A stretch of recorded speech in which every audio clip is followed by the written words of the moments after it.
Hello, guys. So my name is Jackson, and I come from Brazil. I'll be presenting more randomness and less schema activation or schemata activation.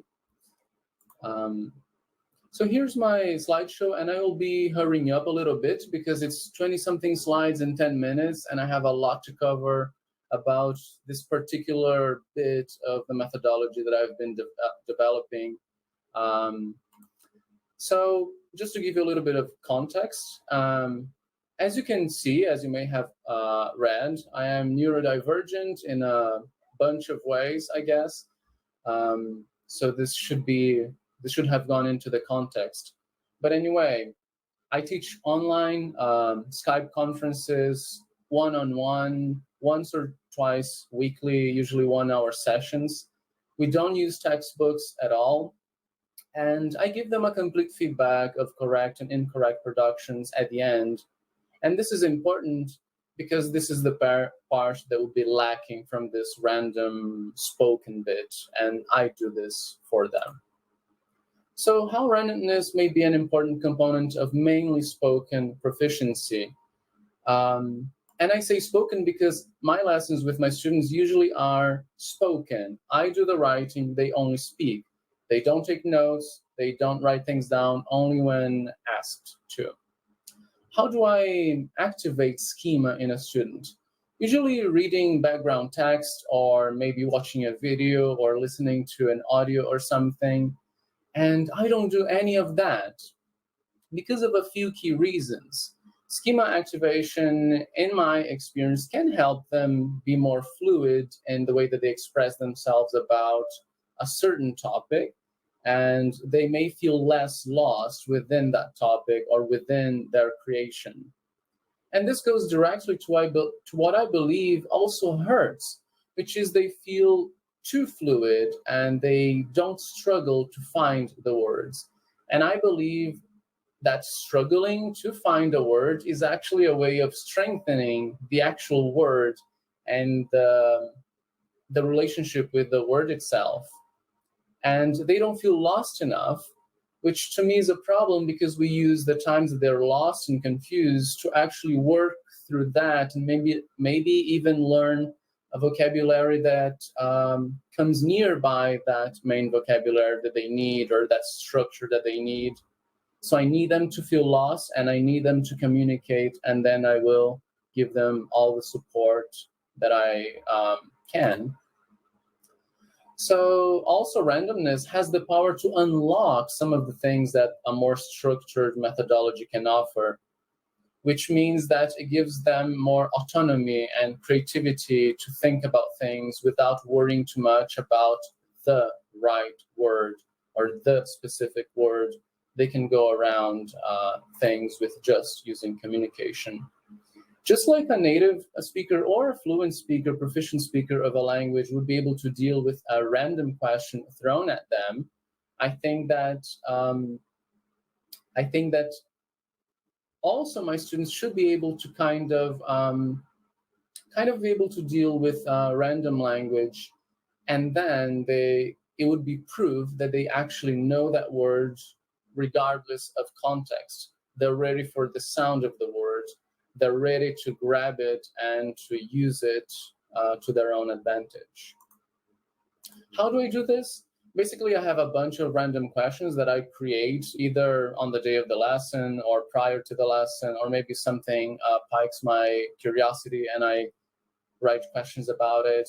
Or I have a random word generator that helps me create those things, those questions, random images, random commands, like instructions that I can give them out of the blue. And not so random things that are things that were seen in previous lessons, and then I want to maybe ask that question again and see how they perform this time with something that had been random at that time. Things that you could see in my lesson are things like raise your hand, complete the sentence society has only begun, when would a cat spit? Are you wearing socks? Does randomness complete? Ask me a question beginning with why. Ask me a question beginning with how have you? but all random. I don't have like groups of grammar. Today will be this, vocabulary and grammar today will be that. This is an example. I got the random word grandfather, and then I can create things like, ask me a question with grandfather, describe a grumpy grandfather, who's the grandfather married to, spell grandfather, what roles does a grandfather fulfill? And in this case, it's more intermediate vocabulary. Repeat my last question to see if they're actually learning as much from my questions as they are from their actual answers. Because my questions are a source of vocabulary and grammar and all of that. This is a typical kind of interaction. Who's the grandfather married to? And then student says, the grandmother. What if she went to the supermarket? And then they go like, they are confused, of course, because this doesn't make any sense.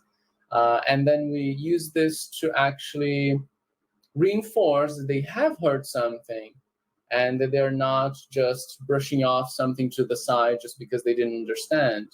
They must understand, and if they don't understand, this must become something. It must become a confusion and a later negotiation. After questions, I usually help them come up with their answers, or I help them diversify language, giving them synonyms or antonyms to the things that they have said in a way to do the actual teaching right, to improve their language.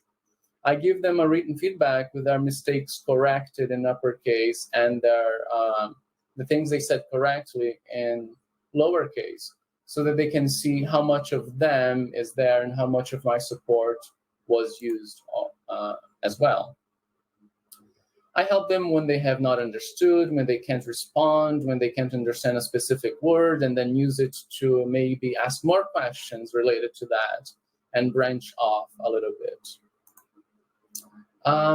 We skip, we don't linger, we go next. We're very fast-paced. I don't think that we need to be struggling on something for too long.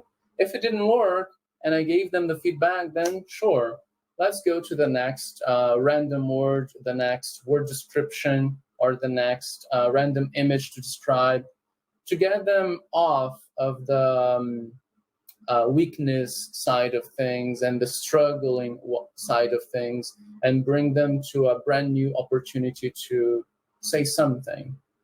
I build no expectations, but I don't give up on results either. I build no expectations in the sense that I don't pre-teach and I don't activate anything, and whatever they give me, it's my job to give them something on top of that, not their job to keep, to keep struggling to give me something bigger and something bigger. They give me what they have and I help them diversify that.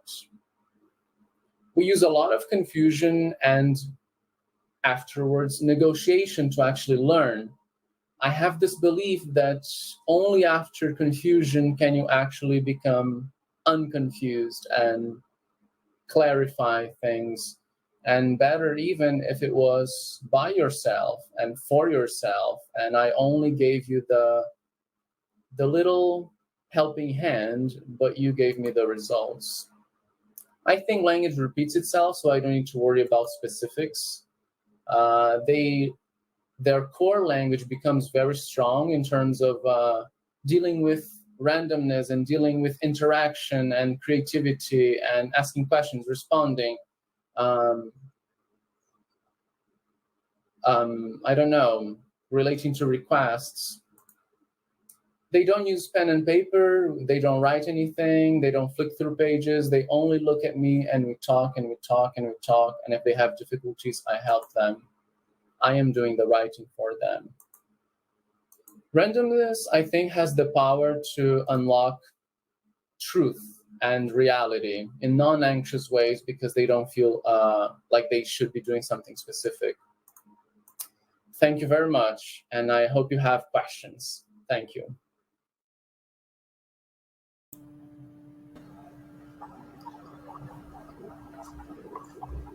Thank you Hello. very much. We really appreciate your exposition, Jackson, about this interesting topic, because I do believe that um, activating schema in the classroom is one of the most important things. And I do believe that these kind of issues, about blocking students' learning process by doing so is also very important. Okay, so Mm-hmm. um, we would like to ask you some questions, okay, about your exposition. And the first one is, how can the triggering of a schema hurt students? So it's not that the actual activating schemata hurts. I think the excessive use of that is what doesn't give students the opportunity to freestyle inside of any language. Mainly the ones that are in a context where they only have the school and the teacher for that. They're not living in a country that speaks the language. They're not going to the supermarket and practicing there. So they have only the teacher as a source of real language, basically. Okay. Lulu Ruiz starts her question with a comment. She says, I think this is really useful with young learners. In your opinion, how often do you think we can implement randomness? So I implement randomness 100% of the time in my lessons. It's the primary force, and it's what I actually use to teach anything. But I do think that in other kinds of strategies where you are teaching, let's say in a normal school, a regular school, then I think that you can have each lesson a moment where you surprise them with random questions which can use things that they learned in the past. It can use vocabulary, but random in the sense that they're not expecting that question, and they need to understand that. Okay.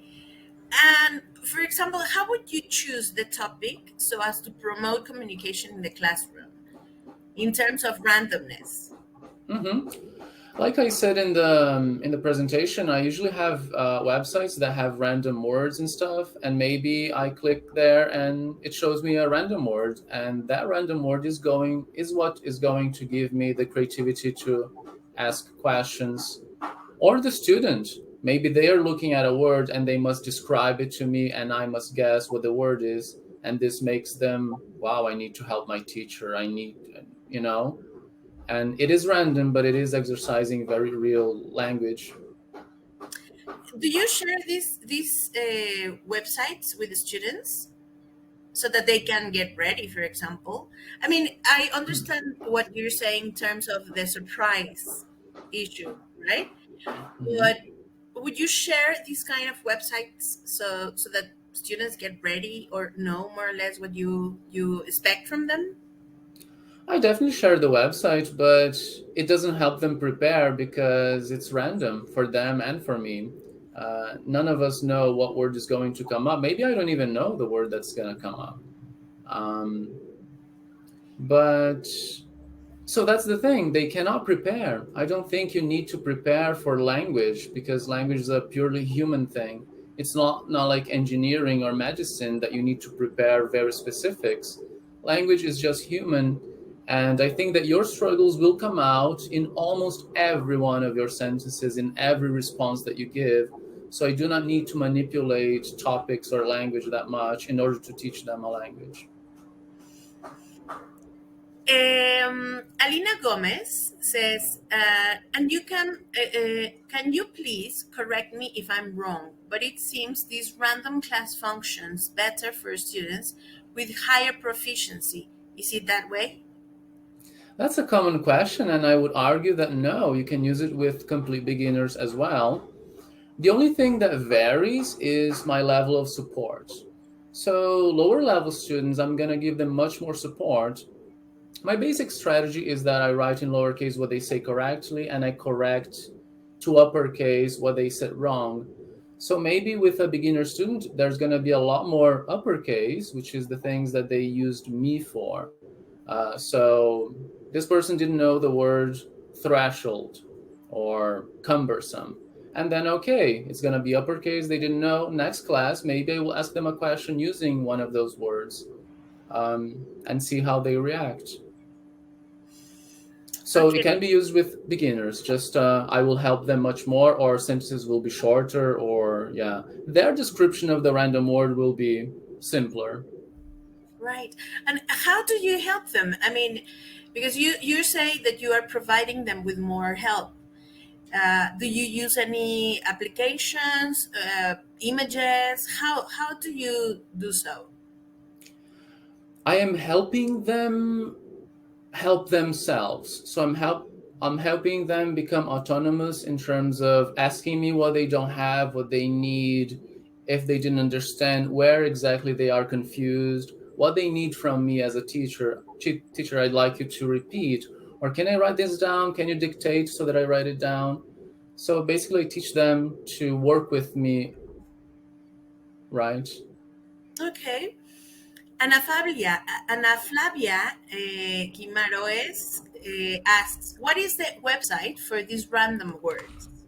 You Mm-hmm. can share it with the audience. Yeah, I'll send it right there. Oh, it's wrong, I think. There we go. There.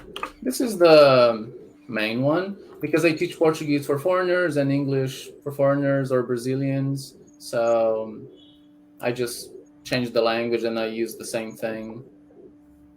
Okay, thank you very much. Um, which topics, okay, according to your experience, would you say provide learners with more opportunities to speak in terms of this social interaction? Again, please. In terms of social interaction, because you were talking about social interaction during your exposition, which topics would you say provide learners with more opportunities to speak? Um, I think that's why I go random so that they don't have expectations as to what they should be talking about. Maybe they will see the word cow and maybe they can ask me a question with cow. Is cow a hoofed animal or does it have claws? Or maybe I could ask that to them. So, and this is why I'm not working on any specific vocabulary. I'm working on linguistic challenges that challenge them to communicate in general, and this is going to make them prepared to, I guess, learn vocabulary better and communicate better and feel happier about their skills. But no specific topics ever. Okay. And tell me, talking about randomness, okay, Hmm. in this sense, most of the times we know that we have to prepare our classes in order to foresee possible problems during our lessons, right? Hmm. Um, when dealing with randomness, how do you cope with these possible problems during your classes? Why should I predict problems? Why don't I let them arrive and deal with them at the time that they come to me? And this is what I work on with my students. We can become if we become confused in this sentence, you don't know this word, then we can go to another question that contains that word. And if you get confused in that one, we will go on and on. And then when we solve the last one, we'll come back solving the previous ones until we get to the main one. So we let confusion come. We don't anticipate much. Again, because I believe that everything repeats itself constantly. Their problems, their flaws, their weaknesses, their strengths. Okay, very good. And Flavia says, perhaps if we spend some time in preparation, we could bring in some realia or images, right? That's what Yeah, she said. sometimes. Yeah, sometimes I do that. Again, random. I have a random image generator, and I just bring a random image. Um, so that things are surprising for me as much as they are for them. And just because, like, of course, you can prepare. Sometimes I do. Sometimes I get one image and I use it with every student, and then I start preparing a little bit on top of that, but allowing myself to have crazy ideas at all times. Hmm. I think that we have a slide of your website, of the website that you are talking about. Maybe we can share Hmm. the slide with the Hmm. audience so that they can have a look at it. Would you agree? Sure. Oh, of course. Yeah. Okay.